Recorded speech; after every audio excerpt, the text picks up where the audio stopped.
Hello friends, आप सभी का फिर से स्वागत है मेरे चैनल पे। मेरा नाम है मुशर्रफ सैयद। आज नरेंद्र मोदी जी ने एक बहुत ही छोटा फैसला लिया है, जिसे गोदी मीडिया सुबह से लेकर शाम तक लगातार इस फैसले को बार बार दिखा रही है। जी हां, मैं बात कर रहा हूं किसान के ऊपर जो रूल्स लगाए गए थे, उनमें से 3 रूल्स को निकाल लिया गया है और गोदी मीडिया इसको इस तरह से प्रेजेंट कर रही है कि लोग समझ रहे हैं कि नरेंद्र मोदी जी ने एक बहुत ही बड़ा तीर मारा है। 12 महीनों से किसान इतने अत्याचार सह रहे थे, इतने आरोप सह रहे थे, उनको दिन ब दिन टॉर्चर किया जा रहा था, उन पे पानी बरसाया जा रहा था, हर तरीके से उनकी जो ताकत थी उसको तोड़ने की कोशिश की गई। और आज नरेंद्र मोदी जी कैमरा के सामने आते हैं और ये कहते हैं कि हम लोगों ने एक बहुत ही बड़ा कदम उठाया है और देश के सभी देशवासियों से मैं माफी मांगता हूं। मैं आज देशवासियों से क्षमा मांगते हुए सच्चे मन से और पवित्र हृदय से कहना चाहता हूं कि शायद हमारी तपस्या में ही कोई कमी रही होगी, जिसके कारण दिए के प्रकाश जैसा सत्य कुछ किसान भाइयों को हम समझा नहीं पाए।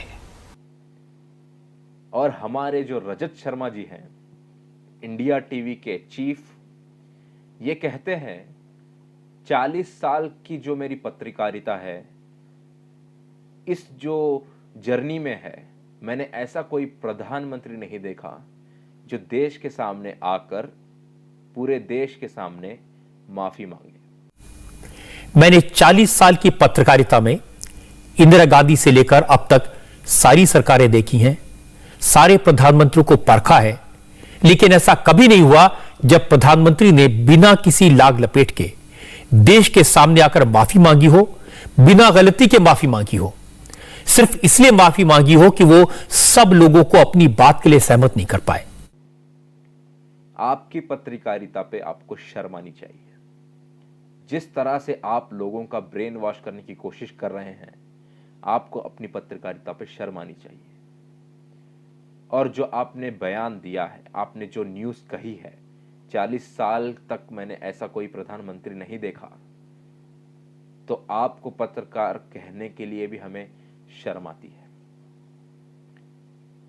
अगर ऐसा हुआ भी है तो ऐसा कोई प्रधानमंत्री नहीं है जिसने कोई गलती की होगी, जिसे माफी मांगने की जरूरत ही नहीं पड़ी। तो आप इसको इतना पब्लिकली स्टंट क्यों बना रहे हैं? क्यों आप लोगों के सामने दिखा रहे हैं कि नरेंद्र मोदी जी ने आज देश के सामने माफी मांगी? एक बहुत बड़ा काम किया। दोस्तों, राकेश टिकायत ने इस फैसले के ऊपर क्या कहा है, उस वीडियो को आप पहले देखिए और उसके बाद रजत शर्मा ने राकेश टिकायत के ऊपर जो कहा है, उस वीडियो को भी मैं दिखाऊंगा। अमेंडमेंट बिल है, दूध वाला है, सीड का है, तो और तो बहुत मामले हैं। प्रधानमंत्री ने जैसे एक रेडियो संदेश देते हैं, ऐसे बोल दिया।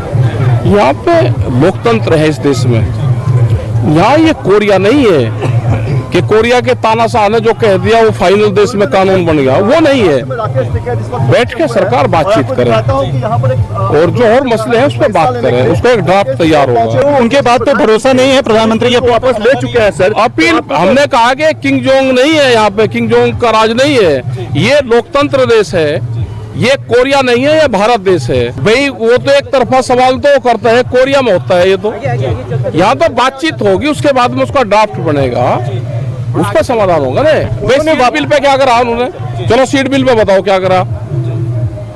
पुलिस के थाने सबसे बड़ी मांग तो यही थी ना सर, 3 कृषि कानून वापस लेंगे तो आप हड़ताल वापस लेंगे, आंदोलन वापस। हमारे तो 700 मांग है। नहीं, ये कभी नहीं कहा, ये कभी नहीं कहा। हमने ये कहा कि लेकिन आपका ये मेन मुद्दा तो यही था ना, 3 कृषि कानून वापस होंगे तो। एमएसपी मेन मुद्दा एमएसपी है। यहाँ सवाल जवाब होंगे, अपील नहीं।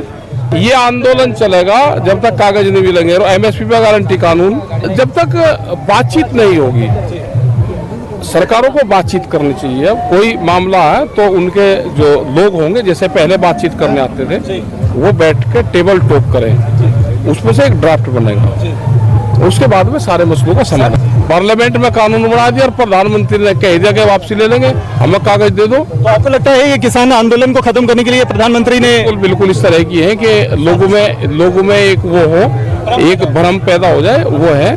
हमने कहा कि पार्लियामेंट में जाएगा, ये पार्लियामेंट में से कैंसिल करवा दो, और जो और मामले हैं उस पर बैठ के बात कर लो। मुकदमों का कौन करेगा? किसानों के ऊपर 10,000 मुकदमे, उसको कौन जिम्मेदारी लेगा? आंदोलन के दौरान कोई भी मुकदमा लगाओ, मुकदमे वापसी होने तो बातचीत से ही होंगे ना, बात करो। ये सारी बातें सुनकर किसान नेताओं की नीयत क्या है ये आप समझ सकते हैं। जरा सोचिए, जिस नेता के साथ 135 करोड़ लोगों का सपोर्ट है, जो पूर्ण बहुमत की सरकार से देश का प्रधानमंत्री बना है, जो दुनिया के सबसे बड़े लोकतंत्र का मुखिया है, वो हाथ जोड़कर विनम्रता के साथ कानून वापस लेने की बात कर रहा है, और राकेश टिकैत उसकी तुलना नॉर्थ कोरिया के तानाशाह किम जोंग से कर रहे हैं। ये लोकतंत्र का अपमान है। राकेश टिकैत ने इस वीडियो में कहा है कि हमारा जो देश है भारत, ये कोई कोरिया नहीं है जहां पे आप तानाशाही की कोशिश कर रहे हैं। लेकिन रजत शर्मा को इतनी मिर्ची क्यों लग रही है कि नरेंद्र मोदी के बारे में कुछ भी खिलाफ ये सुन नहीं सकते। आप सोच सकते हैं कि गोदी मीडिया किस हद तक बिक गई है, हमारी देश की न्यूज चैनल्स किस हद तक बिक गई है। तो जो 3 फैसले आपने हटाए हैं नरेंद्र मोदी जी, ये आपने कोई किसानों पर एहसान नहीं किया। और ये एक बात कहते हैं कि हमने किसानों को 5-5 हजार रुपए दिए हैं, 1,25,000 करोड़ रुपए हमने किसानों को दिए। क्या 1,25,000 करोड़ आपने अपनी जेब से भरे हैं?